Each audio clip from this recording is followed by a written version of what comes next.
하나님의 계획은 완전하며 조금도 틀림이 없습니다. 우리의 구원의 확실함이 바로 그 하나님의 계획의 근거를 두고 있기 때문에 하나님을 믿는 사람들에게는 반드시 구원이 있습니다. 제가 지난주에 설교하면서 이런 하나님의 계획으로 인해 방종하는 사람들이 있다, 이렇게 말씀드렸습니다. 우리는 방종하지 않기 위해 늘 은혜 안에 머물러야 하고 또 은혜에서 떠나게 될까 두려워해야 한다, 이런 말씀을 드렸었죠. 사실 우리가 늘 은혜 안에 거하는 것은 쉬운 일이 아닙니다. 왜냐하면 은혜는요, 우리 눈에 확실하게 보여지지 않기 때문입니다. 요즘 오징어 게임이 여기저기 인기죠. 오징어 게임은요, 우리 눈에 그 선이 확실하게 보입니다. 이 선을 넘어가면 죽는 거고 안 넘어가면 사는 거죠. 너무 명확합니다. 하지만 신앙생활은 그렇지가 않아요. 그래서 신앙생활을 하다 보면 낙심할 때가 많이 있습니다. 내가 잘하고 있는 것인지도 의심스럽고요. 매일 똑같은 죄를, 또 여러 가지 죄를 계속해서 짓고 있는 것을 보면 내가 정말 구원받은 사람인가 의심스러울 때도 있고요. 또 어떤 상황 가운데서는 하나님께서 정말 나를 제대로 돌아보고 계신가 의심스럽기도 합니다. 그런 의심을 해결하지 못하면 낙심하고 믿음에서 떠나가기 마련입니다. 우리가 낙심하지 않기 위해서는 그 하나님의 계획을 바로 알아야 합니다. 하나님의 계획이 우리 삶 가운데 어떻게 이루어지는지, 그 구원의 확실함을 우리 삶에 어떻게 드러나고 계시는지, 이걸 알면 우리의 믿음은 좀 더 흔들리지 않을 수 있습니다. 낙심하지 않을 수 있는 이유를, 낙심하지 않아야 할 이유를 발견할 수 있습니다. 오늘 이 말씀이 우리의 믿음을 더욱 굳건한 반석 위에 세우는 은혜의 말씀이 되기를 간절히 바라고 또 바랍니다. 우리는 살면서 실수를 합니다. 나이가 들어가다 보면요,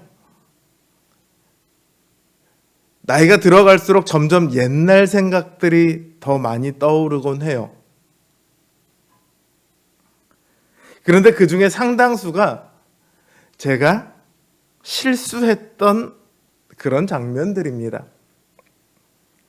자다가 이불을 걷어찰 것 같은, 소위 이불킥이라고 할 만한 그런 장면들, 흑역사라 부를 만한 그런 장면들이 늘 떠오릅니다.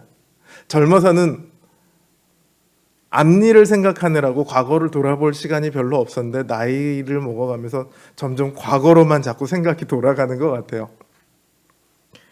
근데 그런 장면들이 딱 떠오르면 저 스스로도 막 시간이 얼마가 지났는데도 아직도 부끄럽고 창피하기 짝이 없습니다.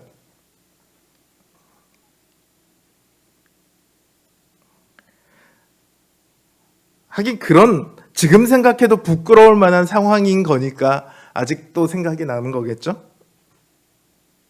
한순간의 실수가 정말로 민망한 상황, 그것도 시간이 지나서도 잊히지 않을 만한 그런 기억을 만들어낼 수 있습니다. 근데 더 민망한 것은요, 그런 실수가 반복될 때죠. 한 번만 그 실수를 한 게 아니라 그 사람 앞에서 똑같은 실수를 또 하고 또 하고 또 했다면 그 사람을 제대로 볼 수 있을까요? 제가 예전에 한참 술을 많이 먹고 다니시는 건 뭐 제가 자랑은 아니지만 다들 알고 계시는 거고, 얼마나 술을 먹고 다녔으면 나중에는 술만 먹었다 하면 기억이 끊기더라고요. 근데 기억이 끊기고 나면 뭘 하냐면 여기저기 전화를 합니다. 새벽 2시에, 새벽 3시에. 술자리가 끝나고 집으로 택시를 타고 오면서 택시 안에서 전화를 했던 것 같아요. 저는 모르죠.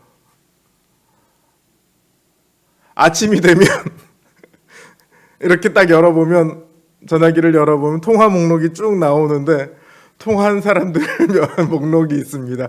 그 새벽에 전화를 해서 내가 어제 무슨 얘기했어? 아, 미안해. 나 진짜 미안해. 근데 이게 하루, 이틀, 사흘 시간이 가다 보니까요, 나중에 전화를 안 받아요. 전화만 안 받는 게 아니고 아예 관계가 끊어졌어요.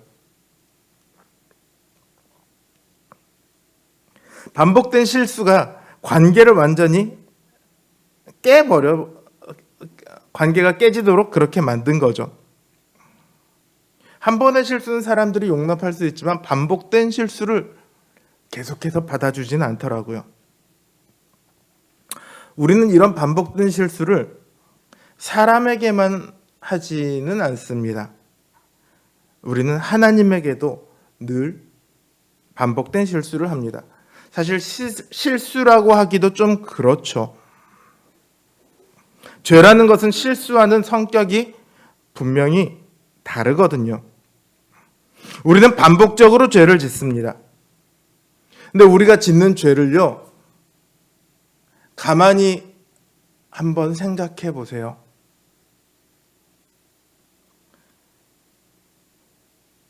새로운 죄는 별로 없어요. 주로 같은 죄가 늘 반복됩니다.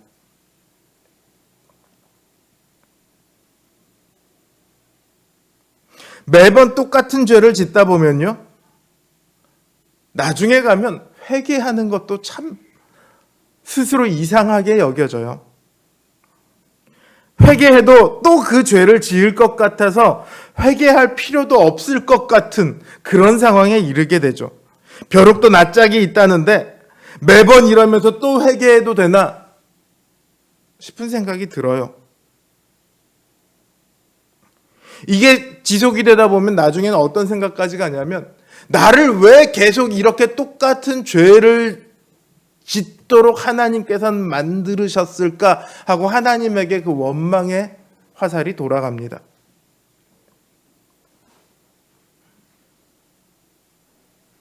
제가 교회를 떠나기 직전에 제 상태가 딱 이랬어요. 늘 똑같은 죄를 짓고 있고 그게 반복이 되다 보니까 하나님은 도대체 왜 나를 이렇게 죄를 지을 수밖에 없는 존재로 놔두셨고 나를 매일 이 죄를 짓도록 하시는가? 하나님을 원망하고 그 상황에서 저는 교회를 떠났었어요.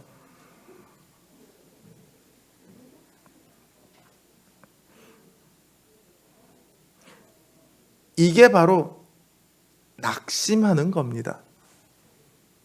낙심한다는 말은 믿음이 무너져 내리는 거예요.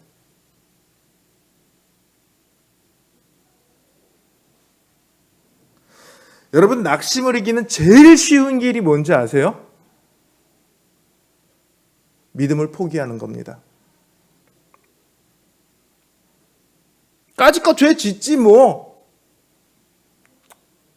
내가 왜 맨날 이렇게 죄 때문에 고민해야 돼? 나 이제 고민 안 할 거야. 까짓것 천국 안 가고 말지. 이래버리면 더 이상 낙심할 이유가 없습니다.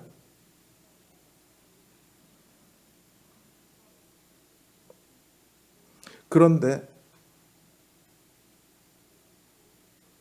그 낙심하는 그 번민이 싫어서 우리 구원을 포기한다고요? 그래도 되겠습니까? 잠깐 이 땅에서 지나가는 그 몇십 년의 세월 조금 마음 편하자고 저 영원한 생명을 포기하고 영원한 형벌을 선택해도 괜찮겠습니까? 그럴 수 없죠. 여러분, 우리는 낭망할 필요가 없습니다.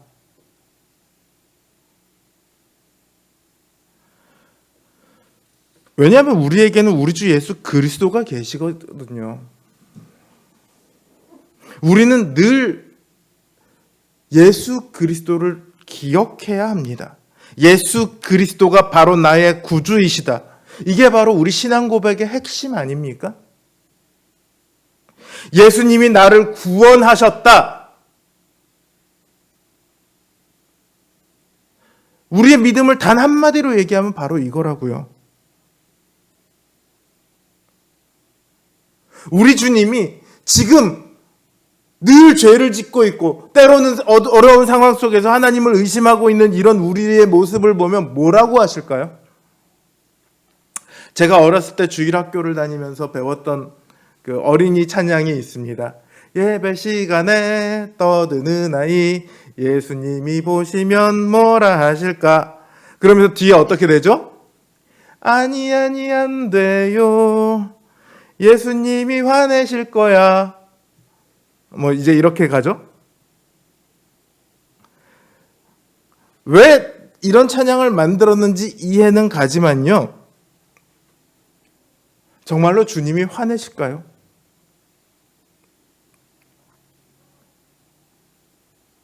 우리는 마치 이 찬양의 내용처럼 신앙생활을 해 나갑니다.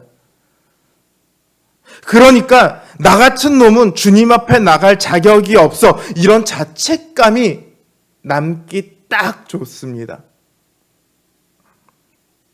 우리가 주님 앞에 나갈 자격이 없다는 것은 분명한 사실입니다. 그건 어느 누구도 부인할 수 없습니다. 오히려 나는 하나님 예수 그리스도 앞에 나갈 당당한 자격이 있어. 이렇게 말하는 사람이 그 신앙을 점검해 봐야 되죠. 하지만 우리가 주님 앞에 나갈 자격이 없기 때문에 그래서 우리는 더더욱 주님 앞에 나가야 합니다.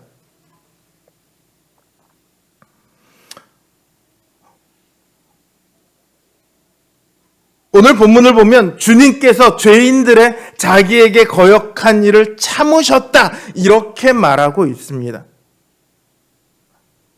죄 좀 짓는다고 버릴 것 같았으면 애초에 죄인들을 왜 참으셨겠습니까? 애초부터 죽으실 필요가 없으셨죠. 주님은 우리를 위해서 죽으실 때 우리가 어떻게 살아갈지 어떤 존재인지 다 알면서 그럼에도 우리를 위하여 죽으셨다고요. 너는 내 앞에 감히 설 자격이 없는 존재이지만 그러나 그럼에도 너는 나에게 나아오라. 내가 다 용서하겠노라. 이게 주님의 십자가의 메시지입니다. 주님은 우리의 거역함을요 참으십니다. 한 번, 두 번, 세 번, 네 번을 참으시는 것이 아니라 끝없이 참으십니다. 자신의 생명을 내어 주시면서까지 참으십니다. 우리는 바로 이 주님의 자비하심과 인내하심에 기대해야 합니다. 그래서 주님 앞에 나아가야 합니다. 내가 아무리 더럽고 아무리 추하고 늘 똑같은 죄를 반복하고 있고 해봐도 안 되고 무능력하고 그런 존재이지만 그래서 더욱더 주님 앞에 나가서 그 십자가를 붙들어야 합니다. 그러지 않고서는 우리에겐 어떤 길도 없습니다. 주님께서 우리 다 받아주시겠다잖아요. 그런데 우리가 낭망하고 주저할 이유가 무엇이 있겠습니까? 주님의 십자가는요, 우리에게 큰 용기가 됩니다. 내가 지금 신앙생활이 지쳤다거나 낙심되거나 하고 있다면 내가 그 십자가에서 조금씩 멀어지고 있다는 뜻이에요.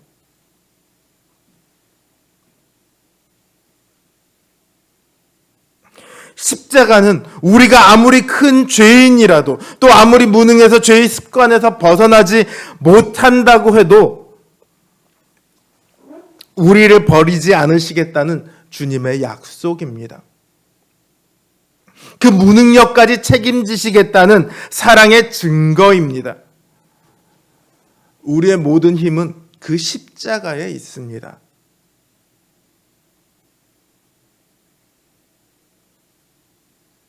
주님이 아니고서는 우리에게는 아무런 소망도 없습니다.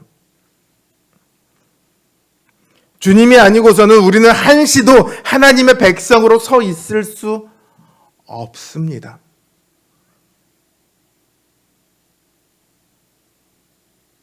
솔직하게 말해볼까요? 우리가 하나님의 백성이라고 자부할 만한 게 우리 안에 있습니까? 예배를 드리고 있는 와중에도 우리 안에서는 우리의 탐욕과 욕망과 하나님을 대적하는 혹은 하나님을 거역하는 마음이 솟아오르고 있는 것이 우리의 현실입니다.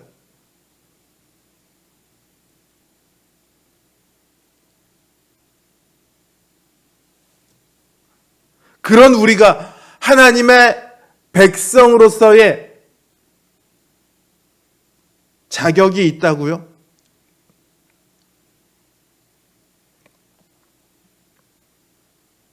우리가 하나님의 백성으로 서 있을 수 있는 건 우리가 그런 사람이기 때문이 아니라 우리가 다만 십자가 아래 있기 때문입니다.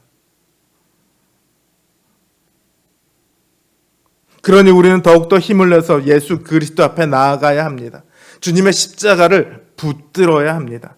우리의 처지가, 우리의 모습이 아무리 볼품이 없어 보여도 주님 앞에 내세우지 못할 만큼 창피하고 부끄러워도 그러니 더욱더 예수 그리스도 앞에 나아가야 합니다. 우리를 향한 하나님의 계획은요, 이 십자가를 통해서 이루어지고 있습니다. 십자가 아래 선 자마다 하나님의 그 놀라우신 구원의 반석 위에 설 수 있습니다.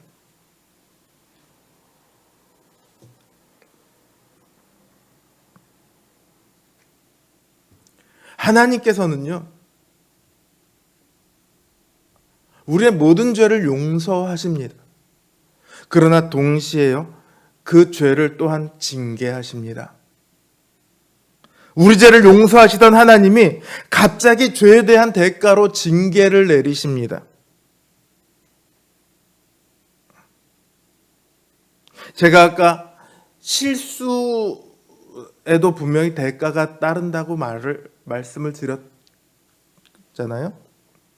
실수에도 대가가 따르는데 하물며 죄의 대가가 따르지 않겠습니까? 하나님께서는 우리가 죄를 지을 때 혹은 그 죄가 계속해서 반복될 때 징계를 내리십니다.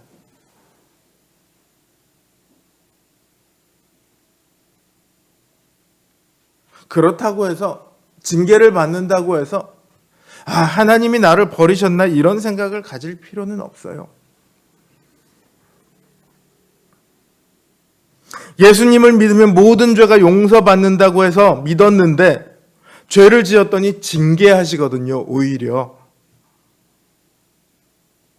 그럼 둘 중에 하나를 생각할 수 있을 거예요. 하나는 모든 죄가 용서받는 것이 거짓말이든가 아니면 내가 버림받았거나.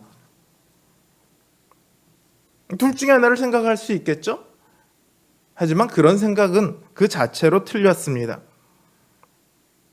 모든 죄가 용서받는 것도 사실이고요.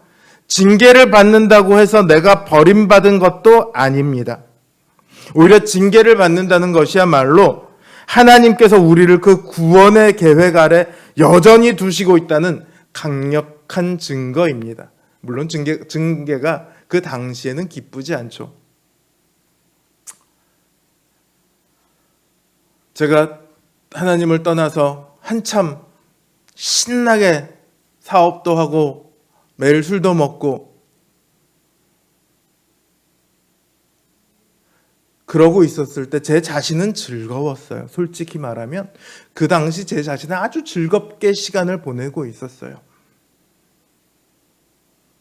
근데 하나님께서는 그런 나를 그냥 내버려 두지 않으셨어요.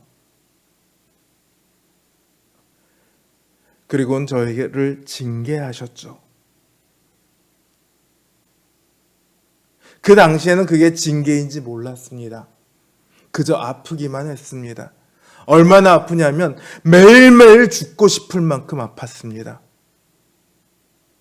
그냥은 도저히 잠을 잘 수가 없어서 술을 먹어야지 잠이 들 수 있을 만큼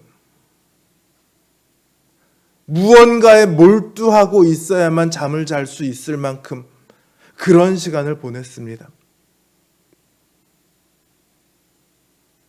근데 그렇게 시간이 조금 지나다 보니까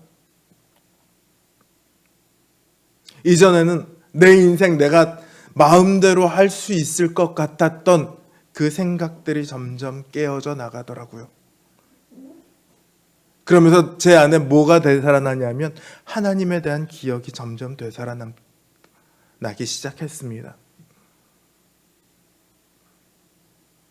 나중에는 어머니가 제가 중학교 3학년 때 신학교를 가겠다고 했었거든요. 나중에 어머니가 이제 신학교 가야 되지 않겠냐 이렇게 물으셨을 때 한 2년 정도 시간이 지나고 나서 예, 가야죠 라는 대답이 저절로 나오더라고요.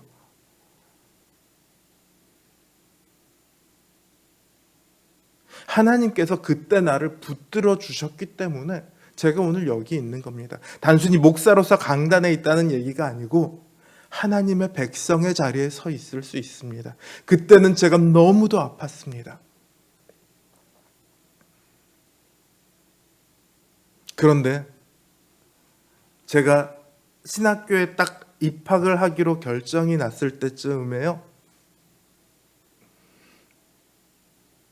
그때까지는 주변에 연락도 없던 연락들이 하나둘씩 연락이 오기 시작하더라고요. 어디 정치권에서 연락이 오고 어디 사업하는 데서 연락이 오고 이거 해보자 저거 해보자 막 연락이 오기 시작했어요. 그때 저한테 들었던 생각이 뭐였냐면 이거 따라가면 죽겠다였어요. 그래서 하나도 따라가지 않고 그냥 바로 신학교로 갔습니다. 제가 잘해서 그런 것이 아니라 그 징계를 통해서 제가 배웠던 거예요.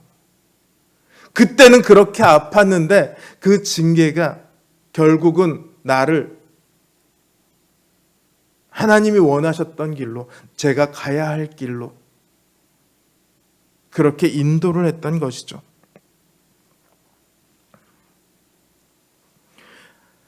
성경은 이 징계야말로 아들됨의 증거다 이렇게 말합니다.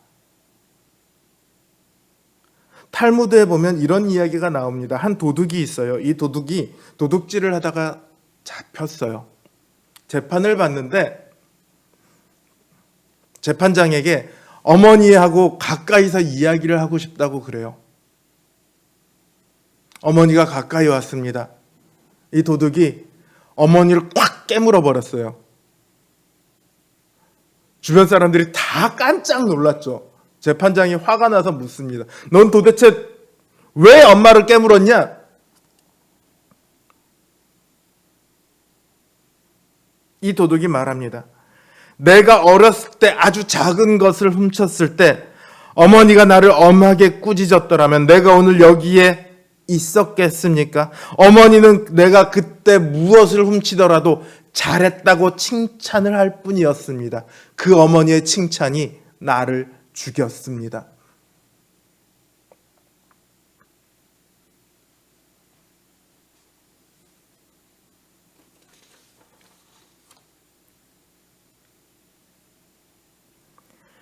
요즘 부모들은 아이를 징계하지 않습니다.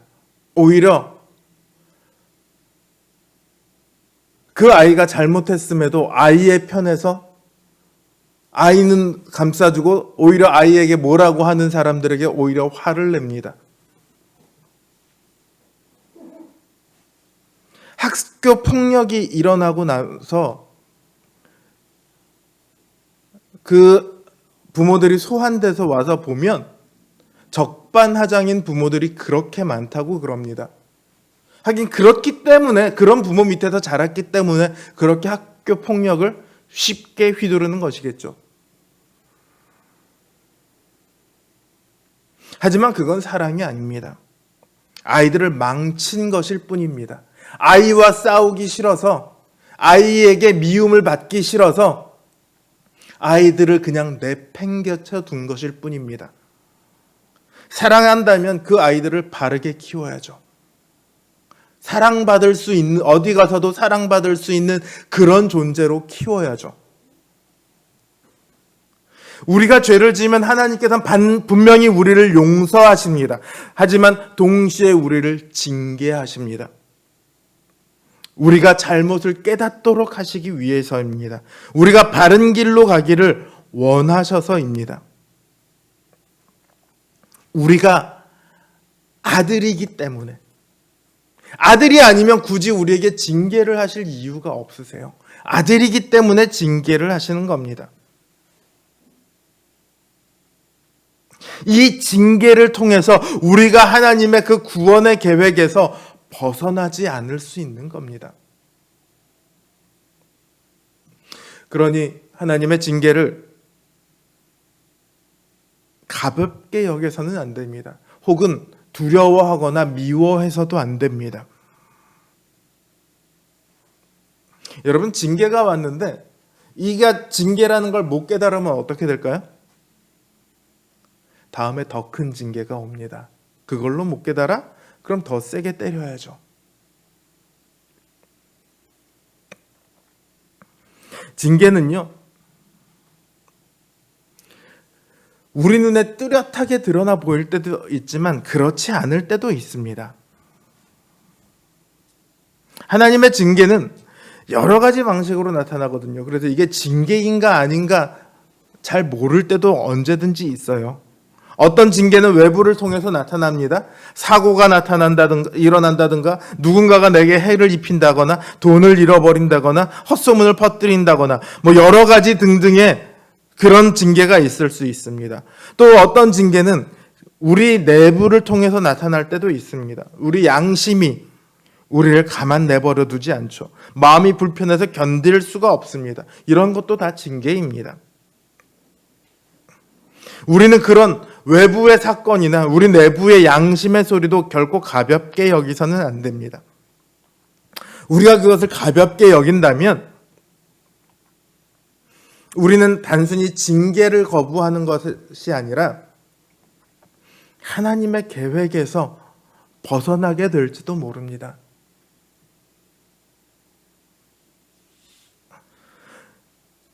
그러니 우리는 우리에게 징계가 더 닥쳐올수록 불평하거나 낙심할 것이 아니라 더더욱 힘을 내야 합니다. 징계는 우리의 유익을 위한 것입니다. 징계하시는 목적은 우리를 거룩한 자로 세우시기 위해서입니다. 우리는 이걸 알아야 합니다. 징계는 아프죠? 매 맞는데 안 아프면 그게 이상한 거예요. 징계가 즐거울 사람은 없습니다.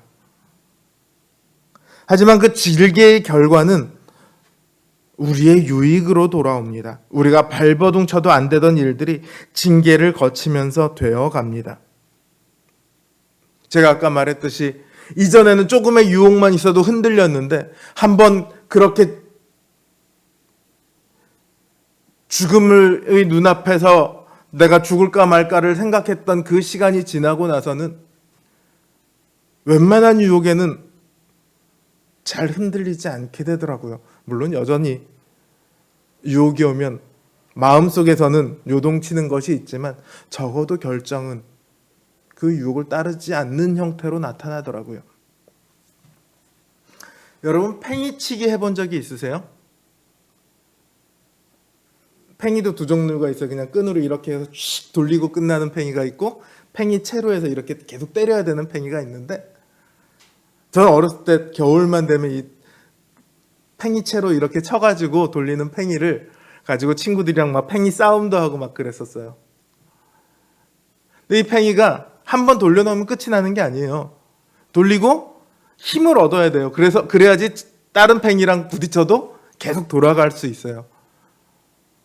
그러니까 계속 때립니다, 팽이를. 그러면 딴 팽이가 와서 덤벼도 넘어지지 않고 부딪혀도 계속 돌면서 이겨낼 수 있어요.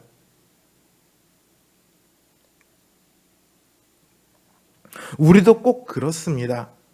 우리가 죄와 싸우긴 하지만 계속해서 싸우지는 못해요. 금세 죄와 타협하곤 하죠. 그러니까 우리가 늘 또 죄를 짓고 있는 거죠. 우리는 죄를 행하는 일에서 결코 벗어나지 못하고 제자리에서 맴돌고는 합니다. 그게 우리의 본성이고 우리의 한계예요. 그러나 하나님의 징계는 우리를 다그쳐서 우리를 넘어지지 않게 합니다. 한 걸음 더 나아가게 합니다. 주님은 우리를 향해 가장 선한 일을 행하십니다. 징계도요, 우리에게 가장 선한 일 중에 하나입니다. 그걸 인정하세요.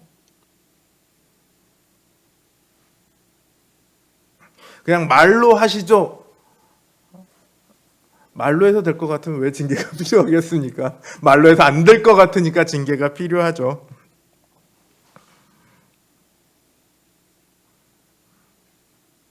징계는요, 잘못한 것에 대한 벌이 아니라 잘하도록 하는 격려이고 훈련입니다.